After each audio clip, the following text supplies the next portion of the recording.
지난 입동 소설 영상 마지막에 이런 말씀을 드렸었죠. 정말 혹독한 시련은 입동 소설이 아니라 앞으로 다가올 동지 이후에 집중적으로 일어난다고요. 오늘이 바로 그 이야기입니다.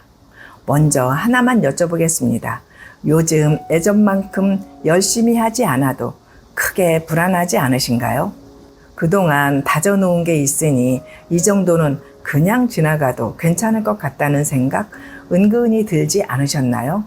저는 지난 10년 넘게 1만 명 이상의 사주를 상담하면서 아주 무서운 패턴 하나를 계속 확인했습니다. 인생에서 제일 화려했던 사람, 제일 크게 성공했다고 인정받았던 바로 그 사람이 동지 이후에 가장 크게, 그것도 회복이 안 될 만큼 무너진다는 것입니다. 이 말씀을 들으면 많은 분이 잘 믿지 않으려고 하십니다. 설마 그럴 리가 있겠어요? 하시면서요. 심지어는 무척 기분 나빠하시는 분들도 계십니다. 정말 그럴까요? 저는 이렇게 말씀드립니다. 만약 사람이 로봇이라면 이 법칙은 틀렸다고 인정하겠습니다. 로봇은 계절을 타지 않으니까요. 하지만 우리는 생명입니다. 그리고 생명이라면 이 자연의 법칙에서 예외일 수 없습니다.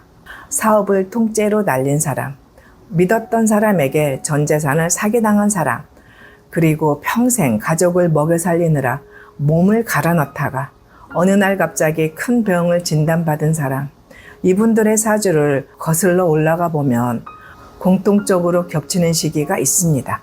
바로 동지 이후입니다. 그렇게 잘 나가던 사람이 왜 하필 그때 무너졌을까요? 오늘 그 이유를 대자연의 순환 주기를 읽어내는 학문인 자연순환 운명학의 관점에서 명확하게 풀어드리겠습니다. 사주 전혀 모르셔도 괜찮습니다. 끝까지 들으시면 지금 내가 어느 지점에 서 있는지, 뭘 조심해야 하는지 명확한 지도를 얻어가실 수 있습니다. 동지 이후 이야기를 하기 전에 먼저 동지까지의 상황부터 짚고 넘어가겠습니다. 앞선 입동 소설 영상에서 말씀드렸듯이 봄, 여름, 가을을 성실하게 살아낸 분에게는 입동부터 소설까지 인생 최고의 결실이 찾아옵니다. 그리고 이 흐름은 큰 변화나 과욕만 부리지 않는다면 동지 무렵까지도 자연스럽게 이어집니다. 이 시기의 사람은 정말로 세상의 주인공입니다. 어디를 가나 인정받고 어떤 자리에서든 대접받습니다. 본인 스스로도 나는 신의 선택을 받은 사람인가 싶을 정도로 인생에서 가장 귀족 같은 시간을 보냅니다. 일이 잘 풀리는 정도가 아니라 하는 일마다 순리대로 척척 맞아떨어지는 느낌을 받으실 겁니다. 이 감각 자체는 잘못된 게 아닙니다. 실제로 그럴 만한 결실을 쌓아왔기에 받는 정당한 대접이니까요. 문제는 그 다음부터입니다. 동지를 지나면서 아주 조용하게 균열이 시작됩니다. 겉으로는 티가 잘 나지 않아요. 여전히 인정받고 여전히 대접받고 있으니까요. 하지만 마음 안쪽에서는 분명한 변화가 일어나고 있습니다. 바로 해이해지는 겁니다. 그동안 모든 일이 다 잘 되었으니 이번에도 당연히 잘 되겠지 하는 마음. 예전 같으면 3번을 확인했을 일을 한 번만 확인하고 넘어갑니다. 예전 같으면 절대 놓치지 않았을 디테일도 이 정도는 괜찮겠지 하며 그냥 지나쳐버리는 거죠. 동시에 모든 것이 시들해집니다. 그렇게 좋아하던 일도 더 이상 재미가 없습니다. 목표를 이루고 나니 다음 목표를 향해 뛸 힘이 잘 나지 않는 겁니다. 겉으로는 여전히 성공한 사람인데 속으로는 이상하게 밍밍하고 심드렁한 시간을 보내게 됩니다. 이 해이함과 시들함, 이 두 가지가 앞으로 벌어질 모든 일의 출발점입니다. 그런데 이 시기에 많은 분이 놓치는 아주 중요한 신호가 하나 더 있습니다. 여기서 꼭 말씀드려야 할 이야기가 있습니다. 그동안 가족을 먹여 살리기 위해, 그저 먹고 살기 위해 자기 몸을 돌볼 새도 없이 갈아 넣으며 살아온 분들이 계십니다. 아플 시간도 쉴 시간도 없이 그저 앞만 보고 달려온 분들이죠. 이런 분들에게 동지 무렵부터 몸이 이상 신호를 보내기 시작합니다. 그동안은 정신력으로 책임감으로 버텨왔지만 몸은 정직합니다. 그 세월 동안 쌓인 무리와 피로가 이 시기부터 드러나기 시작하는 겁니다. 문제는 이 신호를 알아차려야 합니다. 앞서 말씀드린 해이함과 겹치면서 요즘 좀 피곤하네, 괜찮아지겠지 하며 대수롭지 않게 넘기는 경우가 정말 많습니다.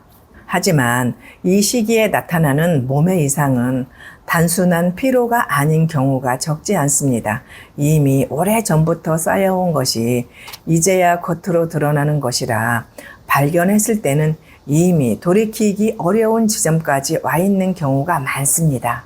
정말 안타까운 건 평생 가족을 위해 헌신한 바로 그 사람이 정작 자기 자신을 챙길 여유는 한 번도 가져보지 못했다는 사실입니다. 혹시 지금 요즘 몸이 예전 같지 않다고 느끼셨다면 그 신호 절대 가볍게 넘기지 마세요. 지금이 미루던 건강검진을 더는 미루지 말아야 할 바로 그때입니다. 시들해진 마음은 자연스럽게 과거를 그리워하게 만듭니다. 몸이 빠르게 움직이고 어떤 일도 척척 해치우면서 거기서 진짜 희열을 느끼던 시절, 정말 재밌었고 정말 살아있다고 느꼈던 그 시절로 돌아가고 싶어지는 겁니다. 그러면서 이런 생각이 스멀스멀 올라옵니다. 지금 이 일이 지겨워서 그런 걸까? 일을 바꾸면, 직업을 바꾸면 그때처럼 다시 재미있어지지 않을까?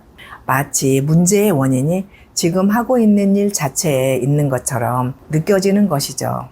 하지만 여기서 꼭 짚고 넘어가야 할 게 있습니다. 그때 재미있었던 이유는 일 자체가 달라서가 아니었습니다. 그 시절의 나에게는 지금과는 비교할 수 없는 에너지와 절박함이 있었기 때문입니다. 살아야만 했기에 어떤 위기가 와도 몸으로 부딪혀 해결해내는 강인함이 있었던 거죠. 그 에너지가 진짜 재미의 원천이었습니다. 일을 바꾼다고 해서 그 시절의 에너지와 절박함까지 함께 돌아오는 건 아닙니다. 이 무렵 아주 결정적인 유혹이 하나 찾아옵니다. 바로 주변의 부추김입니다. 이 사람은 이미 성공을 증명해낸 사람입니다. 그러니 주변 사람들도 이 사람을 믿습니다. 같이 한번 해봅시다. 이 정도 실력이면 크게 될 겁니다 하면서 새로운 사업을 제안하거나 하던 일을 더 크게 확장하자고 부추깁니다. 공장을 더 짓고 매장을 더 늘리고 투자 규모를 키우자는 이야기들이 여기저기서 오갑니다. 그리고 본인도 기대에 차서 일을 벌이기 시작합니다. 전에도 잘 됐으니까 이번에도 옛날처럼 잘 되겠지? 그런데 여기서 아주 중요한 사실 하나를 놓치고 있습니다. 옛날에는 넘치는 에너지가 있었고 일이 터져도 그것을 정면으로 뚫고 나가는 강인함이 있었습니다. 지금은 다릅니다. 앞서 말씀드린 해이함과 시들함, 거기에 몸의 이상신호까지 겹쳐 있는 상태니까요.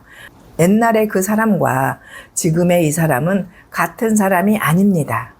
확신을 갖고 새 판을 벌이지만 그 판을 지켜낼 체력과 순발력은 이미 예전 같지 않다는 것. 이것이 이 시기 확장이 특히 위험한 이유입니다. 일이 커질수록 관리해야 할 것도 함께 늘어납니다. 그런데 이 시기의 사람은 어딘가 물이 새고 있어도 무심코 그냥 넘겨버립니다. 잘 되겠지? 하는 안이함이 이미 마음속 깊숙이 자리 잡고 있기 때문이죠. 그런데도 기대는 오히려 큽니다. 왜냐하면 이 사람은 지금까지 살면서 진짜 실패라는 걸 겪어본 적이 없거든요. 늘 결과가 좋았고 늘 인정받았습니다. 그러니 이번에도 당연히 잘 될 거라고 마치 실패는 애초에 나와는 상관없는 일처럼 믿는 겁니다. 이 근거 없는 낙관과 무심함이 겹쳐지는 순간 작았던 균열은 걷잡을 수 없이 커집니다. 사업의 패망이나 거대한 사기, 오래도록 눈물로 보내게 되는 큰 시련들이 집중적으로 발생하는 지점이 바로 여기부터입니다. 화려했던 정점에서 시작된 해이함, 시들함, 옛 시절에 대한 향수, 무리한 확장, 그리고 안이함. 이 모든 것이 한 방향으로 쌓여 결국 큰 무너짐으로 이어지는 것입니다. 그럼 이제 가장 중요한 질문이 남았습니다. 동지 이후는 대체 어떻게 살아야 할까요? 여기서 잠깐 자연의 이치를 하나 짚고 가겠습니다. 1년에 봄, 여름, 가을, 겨울 이 흐름은 사람의 인생 우리 각자의 60년 주기에도 그대로 나타납니다. 그 중에서도 진짜 겨울은 언제냐? 바로 동지, 양력 12월 22일부터 다음해 춘분 3월 22일경까지입니다. 이 시기를 한번 떠올려 보세요. 돌아다니는 생명이 거의 없습니다. 모두 숨을 죽이고 안으로 들어가 있어요. 1년살이 생명은 다 죽고 여러 해살의 생명들은 겨울잠에 들어갑니다. 왜 그럴까요? 이유는 단순합니다. 먹을 것도 없고 아무것도 없는 이 시기에 밖으로 나돌아다니면 그냥 죽기 때문입니다. 즉, 이 시기는 생명이 활동해서 살아남을 수 있는 때가 아니라는 겁니다. 사람도 정확히 똑같습니다. 자신의 동지 무렵부터는 하던 일을 그대로 유지하시면 됩니다. 새로운 걸 버리는 게 아니라 지금 하던 일을 묵묵히 해나가는 것, 그리고 건강을 돌보는 것, 마지막으로 조용히 나를 돌아보고 사유하는 것, 이 세 가지면 충분합니다. 실제로 지혜로운 사람들은 다 이렇게 이 시기를 보냅니다. 화려하게 뭘 더 해보겠다고 나서지 않습니다. 반대로 이 시기에 새로운 걸 해보겠다고 나댄 사람들은 결국 나락으로 갈 수밖에 없습니다. 사람도 결국 생명이기 때문입니다. 대자연의 시계는 정직합니다. 동지를 지나며 찾아오는 해이함과 시들함, 몸의 이상신호, 옛 시절에 대한 그리움, 주변의 부추김, 그리고 아니함. 이건 특별히 운이 나쁜 사람에게만 오는 것이 아닙니다. 누구에게나 자연스럽게 찾아오는 겨울의 흐름입니다. 그리고 답은 이미 말씀드렸습니다. 하던 일을 그대로 유지하고 몸을 돌보고 조용히 나를 돌아보는 것. 이 세 가지만 지키셔도 이 겨울은 반드시 지나갑니다. 새 판을 버리지 않는 것, 그것 하나만 기억하시면 됩니다. 내 인생의 동지는 언제쯤일까? 궁금하시다면 아래 고정 댓글의 번호로 문자 주십시오. 자명사주가 정확히 짚어드리겠습니다. 오늘 영상 도움 되셨다면 구독과 좋아요 부탁드립니다. 지금까지 자명사주였습니다. 감사합니다.